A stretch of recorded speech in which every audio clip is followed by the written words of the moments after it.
Le défunt apparaît au milieu de la chaussée, pendant le transfert de sa dépouille vers son village. Après le rituel du plus vieux notable, le cortège reprit enfin la route.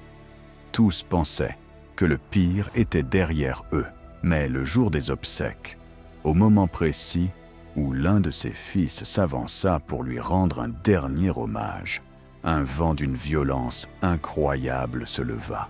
Un immense tourbillon de poussière envahit la cour, arrachant les tentes, renversant les chaises, emportant les nappes et projetant tout dans les airs.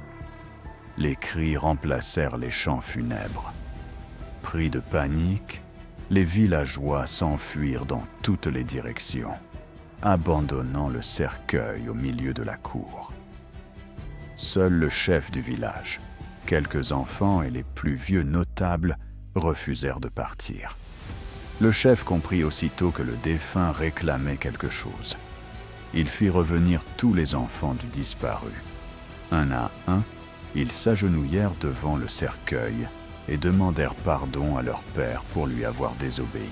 À peine les derniers mots furent-ils prononcés que le vent s'arrêta net. Le silence retomba sur tout le village.